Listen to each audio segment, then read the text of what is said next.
আসসালামু আলাইকুম, স্বাগত জানাচ্ছি আন্তর্জাতিক সংবাদে। সংবাদের শুরুতে থাকছে সংবাদ শিরোনাম। উন্মত্ত কুকুর ইসরায়েলকে নিয়ন্ত্রণে ব্যর্থ হলে যুদ্ধবিরতিতে থাকবে না ইরান। ৪০ দিনের যুদ্ধে ইসরায়েলের খরচ কত? ক্ষতিপূরণের আবেদনই পড়েছে ২৮,২৩৭টি। হরমুজ প্রণালীতে ইরান চুক্তি মানছে না, ডোনাল্ড ট্রাম্পের অভিযোগ। যুক্তরাষ্ট্র ও ইসরায়েলের হামলায় ইরানের শীর্ষ ৫২ জনই নিহত। ট্রাম্পের ধমকে কি লেবাননের সঙ্গে আলোচনায় বসছেন নেতানিয়াহু? মধ্যপ্রাচ্যের উত্তেজনায় নতুন মোড়। শুনছিলেন সংবাদ শিরোনাম, এবার জানিয়ে দিব বিস্তারিত। উন্মত্ত কুকুর ইসরায়েলকে নিয়ন্ত্রণে ব্যর্থ হলে যুদ্ধবিরতিতে থাকবে না ইরান। মধ্যপ্রাচ্যে আবারও উত্তেজনার পারদ চরমে। যুদ্ধবিরতির মাঝেই নতুন করে হুঁশিয়ারি, ইসরায়েলকে থামাতে না পারলে চুক্তি থেকে সরে দাঁড়াবে ইরান। ইরান স্পষ্ট ভাষায় জানিয়ে দিয়েছে, যদি ইসরায়েল লেবাননে হামলা চালিয়ে যুদ্ধবিরতি লঙ্ঘন চালিয়ে যায়, তাহলে তারা আর এই যুদ্ধবিরতির অংশ থাকবে না। ইরানের ইসলামী বিপ্লবী গার্ড বাহিনী ঘনিষ্ঠ একটি সূত্র জানিয়েছে, যুক্তরাষ্ট্রের প্রস্তাবিত ২ সপ্তাহের যুদ্ধবিরতি পরিকল্পনায় সব ফ্রন্টে সংঘাত বন্ধ রাখার কথা ছিল। কিন্তু অভিযোগ উঠেছে, ইসরায়েল ইতোমধ্যেই সেই চুক্তি ভেঙে লেবাননে নতুন করে হামলা চালিয়েছে। এদিকে ইরানের পক্ষ থেকে আরও কড়া বার্তা এসেছে, যদি যুক্তরাষ্ট্র তাদের ভাষায় উন্মত্ত কুকুরকে নিয়ন্ত্রণে রাখতে ব্যর্থ হয়, তাহলে ইরান নিজেই শক্তি প্রয়োগের মাধ্যমে পরিস্থিতি এতটাই উত্তপ্ত যে ইরানের এক জ্যেষ্ঠ নিরাপত্তা কর্মকর্তা সতর্ক করে বলেছেন, যে কোনো মুহূর্তে দেশটি পূর্ণ মাত্রার প্রতিরক্ষামূলক অবস্থানে যেতে পারে, যার অর্থ আবারও শুরু হতে পারে ভয়াবহ যুদ্ধ। বিশ্বজুড়ে বাড়ছে উদ্বেগ। মধ্যস্থতাকারী দেশগুলোকে দ্রুত হস্তক্ষেপের আহ্বান জানিয়েছে তেহরান। ইরানের দাবি, যদি যুদ্ধবিরতি ভেঙে পড়ে, তার পুরো দায় নিতে হবে ইসরায়েলকেই। একদিকে যুদ্ধবিরতির আশ্বাস, অন্যদিকে নতুন করে হামলা। সব মিলিয়ে মধ্যপ্রাচ্য আবারও দাঁড়িয়ে আছে বড় ধরনের সংঘাতের দ্বারপ্রান্তে। ৪০ দিনের যুদ্ধে ইসরায়েলের খরচ কত? ক্ষতিপূরণের আবেদনই পড়েছে ২৮,২৩৭টি। ৪০ দিনের টানা রক্তক্ষয়ী যুদ্ধ, ধ্বংসস্তূপে পরিণত শহর, আর তার ভয়াবহ অর্থনৈতিক চাপ। মধ্যপ্রাচ্যে চলমান সংঘাত এবার সরাসরি আঘাত হেনেছে ইসরায়েলের অর্থনীতিতে। সাম্প্রতিক এক প্রতিবেদনে উঠে এসেছে চমকে দেওয়ার মতো তথ্য। মাত্র ৪০ দিনের যুদ্ধে ইসরায়েলের প্রাথমিক ব্যয় দাঁড়িয়েছে প্রায় ৫৪ বিলিয়ন শেকেল, যা বাংলাদেশি টাকায় হাজার হাজার কোটি টাকার সমান। এর মধ্যে শুধু সামরিক খরচই প্রায় ৪০ বিলিয়ন শেকেল, যেখানে ব্যবহার হয়েছে হাজার হাজার ক্ষেপণাস্ত্র, ইন্টারসেপ্টার, আর চালানো হয়েছে অসংখ্য বিমান হামলা। শুধু যুদ্ধক্ষেত্রই নয়, দেশের ভেতরেও নেমে এসেছে ভয়াবহ ধ্বংসযজ্ঞ।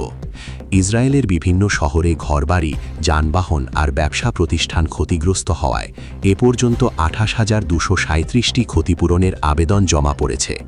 সবচেয়ে বেশি ক্ষতির মুখে পড়েছে তেল আবিব, বীরশেবা, আরাদ সহ বেশ কয়েকটি গুরুত্বপূর্ণ শহর। অর্থ মন্ত্রণালয় বলছে, শুধু ক্ষতিপূরণ দিতেই খরচ হতে পারে আরও ১২ থেকে ১৩ বিলিয়ন শেকেল।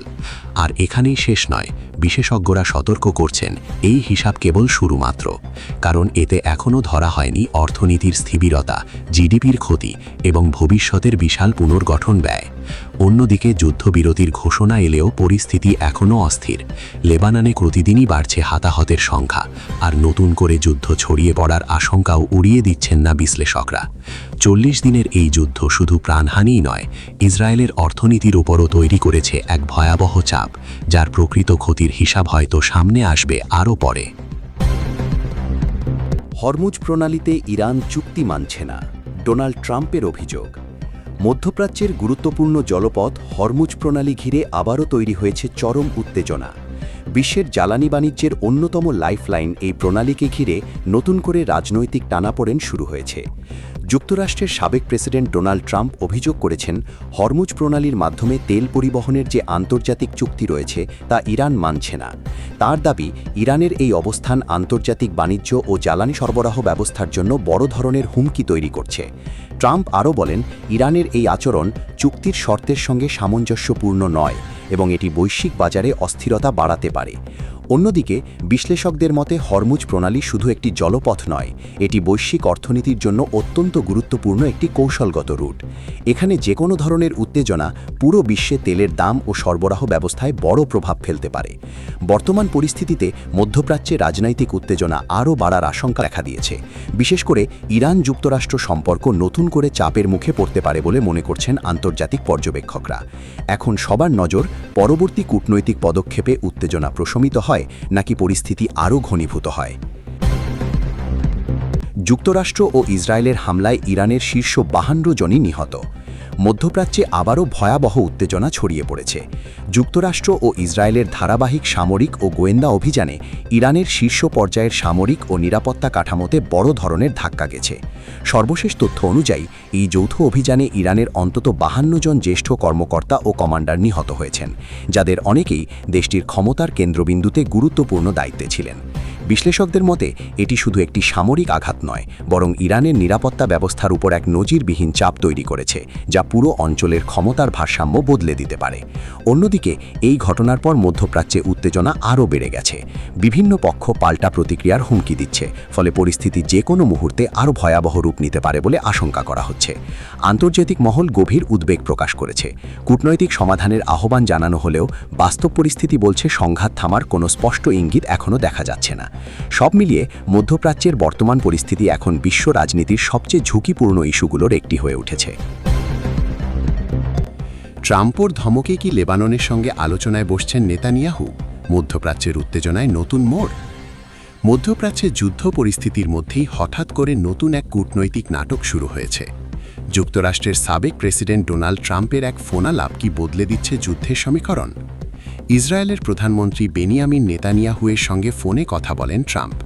সেই আলোচনায় ট্রাম্প সরাসরি আহ্বান জানান লেবাননে হামলার তীব্রতা কমাতে এবং হিজবুল্লাহকে নিরস্ত্র করার বিষয়ে বৈরুতের সঙ্গে আলোচনায় বসতে। সূত্র বলছে এই ফোনালাপের পরই নেতানিয়াহু তার মন্ত্রিসভাকে আলোচনার প্রস্তুতি নিতে নির্দেশ দেন। অর্থাৎ যুদ্ধের মাঝেই শুরু হতে পারে নতুন কূটনৈতিক অধ্যায়। কিন্তু বাস্তব চিত্র একেবারেই ভিন্ন। যুক্তরাষ্ট্রের পক্ষ থেকে হামলা সীমিত রাখার কথা বলা হলেও লেবাননে ইসরায়েলি হামলা থামেনি, বরং দক্ষিণ বৈরুতের বিভিন্ন এলাকায় নতুন করে সরিয়ে নেওয়ার নির্দেশ জারি করা হয়েছে। এদিকে আসন্ন সম্ভাব্য এই আলোচনায় ইসরায়েলের প্রতিনিধিত্ব করতে পারেন যুক্তরাষ্ট্রে নিযুক্ত দেশটির রাষ্ট্রদূত ইয়েচিয়েল লেইটার। তাহলে প্রশ্ন একটাই, ট্রাম্পের কড়া বার্তায় কি সত্যি যুদ্ধের গতি বদলাতে যাচ্ছে, নাকি এটি কেবল আরেকটি কূটনৈতিক চাল? মধ্যপ্রাচ্যের এই উত্তপ্ত পরিস্থিতিতে এখন সবার নজর আলোচনার টেবিলে নাকি যুদ্ধক্ষেত্রে।